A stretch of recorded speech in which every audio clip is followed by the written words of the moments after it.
Grande do Norte também está pegando fogo, hein? O INPE, Instituto Nacional de Pesquisas Espaciais, já registrou mais de 120 focos de incêndio no estado somente este ano. O Corpo de Bombeiros tem um número bem maior. Civis e militares do governo realizaram grande esforço para controlar o fogo na Serra do Lima, em Patu, caso mais grave.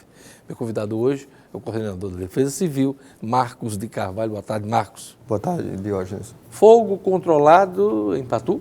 Graças a Deus. Hoje em Patu, o Corpo de Bombeiros e o Corpo de Bombeiros Militar do Estado e a Defesa Civil do município de Patu mantêm uma equipe mínima para controlar pequenos focos, que são, como por exemplo, troncos de árvores, que apesar de ter todo o entorno controlado, mas ele continua fumegando, ele continua queimando. E é preciso ter atenção a esses focos pontuais. Mas de uma forma geral, aquele risco de propagação, ele foi encerrado desde o dia de ontem.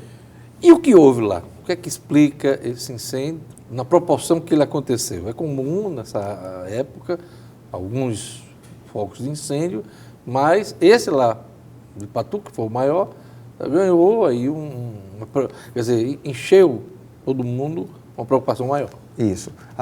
Uma das características principais desse incêndio é a área que ele se encontrou, que foi justamente a área da Serra do Lima, Santuário do Lima, aquele entorno todo.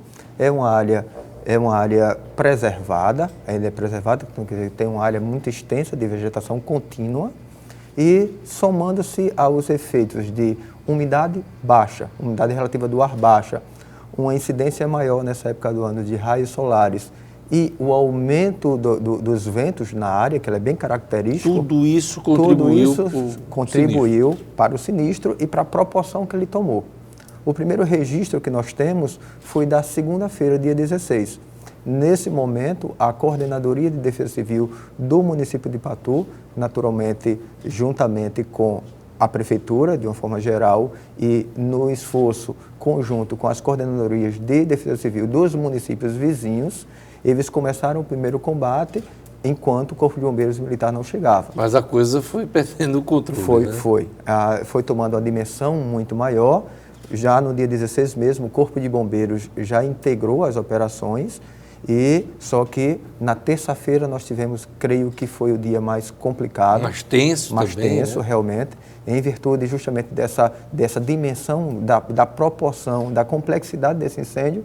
O governo do estado, a governadora, reuniu um comitê de crise, isso ela própria coordenando, e designou de pronto que o Corpo de Bombeiros e a Defesa Civil do Estado fosse ao local para, já lá no Santuário do Lima, ele coordenasse as ações com o objetivo justamente da extinção daquele incêndio que, naquele momento, ameaçava o santuário. Portanto, foi uma força-tarefa de várias mãos, de várias entidades. Exato. Né? É importante destacar e parabenizar toda a sociedade que abraçou a causa. Nós tivemos um destaque muito grande dos voluntários. Nós tínhamos, para você ter uma dimensão da proporção que tomou desse voluntariado, num dado momento a Defesa Civil do Estado teve que dizer o seguinte: olha, municípios vizinhos, não colete mais donativos, não mande mais gente, não mande mais equipamentos, porque o que nós temos aqui eles já são suficientes. Mas a população, inclusive, ou melhor, destacando, a população de Patu, ela agiu de uma forma muito bonita. Solidária em todos os momentos. Quero destacar aqui também outros parceiros, além da Prefeitura de Patu, além dos municípios, das prefeituras vizinhas, a ação da Igreja Católica, até porque temos o Santuário do Lima, lá na Serra, na área afetada, Polícia Militar, Polícia Civil, Polícia Ambiental. Realmente foi um conjunto, foi um esforço muito grande. Pelas redes sociais e pela imprensa, a gente acompanhou a informação que o santuário não foi afetado. Foi ou não? O santuário ele não foi afetado.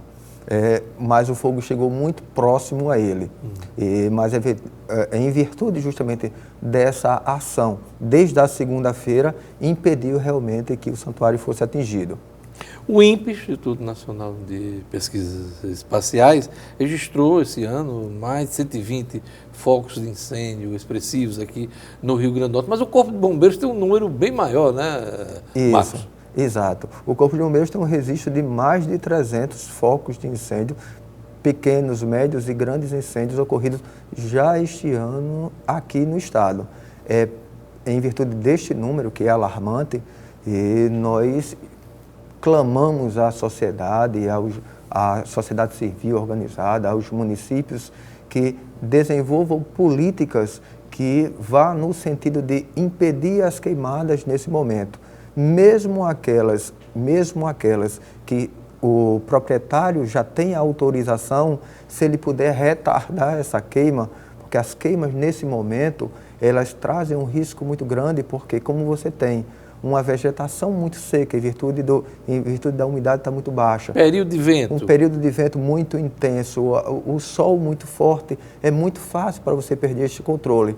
Só para você ter uma ideia, Diógenes, no dia da entrada do incêndio em Patu, nós tínhamos 4 outros incêndios acontecendo simultaneamente, em proporções menores do que o da Serra do Lima, mas 4 incêndios ocorrendo naquele momento. É muito complicado. Distantes do local? Distantes do local, distantes. Nós tínhamos incêndios em Mossoró, no Seridó, tínhamos 3 incêndios no Seridó e tínhamos um em Mossoró. E como é que deu para resolver diante da situação que todo o efetivo quase do Corpo de Bombeiros naquela área estava em Patu?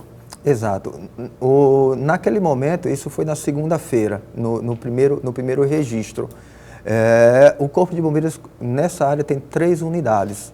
E o que acontece? Hoje nós queremos reforçar mais uma vez que existe um empenho muito grande, que existe uma ação inicial muitíssimo importante das coordenadorias municipais de defesa civil, que utilizam os carros pipa do município, utilizam o maquinário e utilizam os voluntários, até que o Corpo de Bombeiros chegue ao local. Claro. Para você ter uma ideia, ontem nós tivemos... Então, o primeiro combate geralmente é feito pelas pessoas da cidade, as autoridades da cidade. Exatamente. E essas coordenadorias de defesa civil. Né? Exatamente. Eles entram no primeiro combate até para que você não perca o controle dela. Só para você ter uma ideia, ontem nós temos um incêndio de médias proporções entre São Vicente e Currais Novos.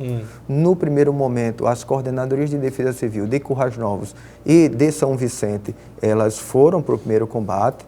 Nós tivemos a inserção de mais uma coordenadoria de defesa civil e logo em seguida o Corpo de Bombeiros Militar chegou.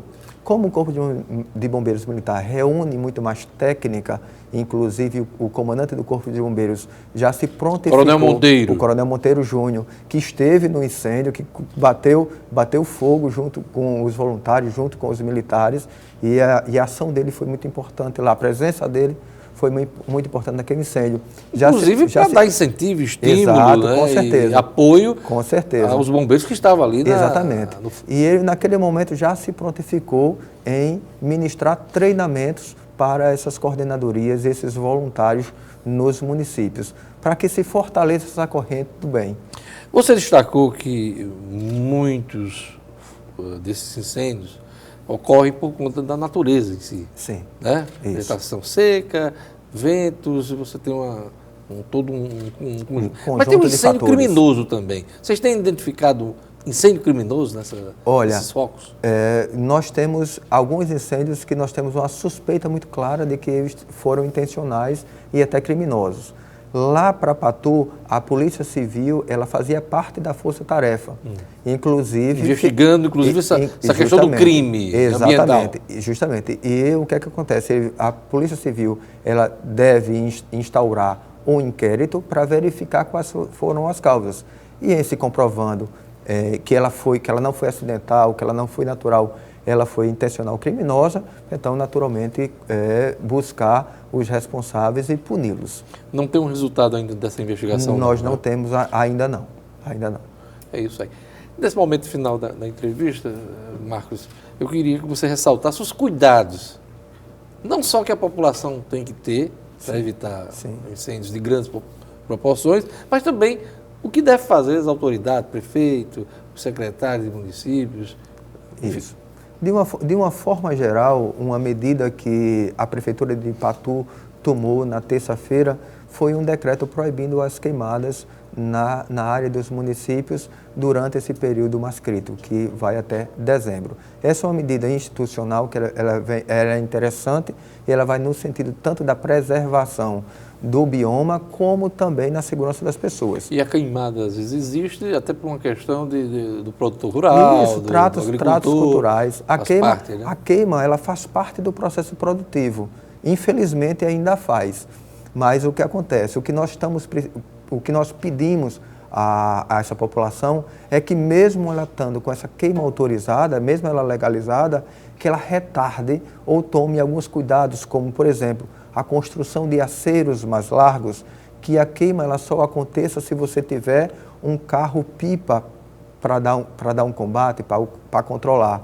E para a população, o que nós pedimos, principalmente, é não descarte lixo nas vias, e principalmente as de chama aberta, como pontas de cigarro.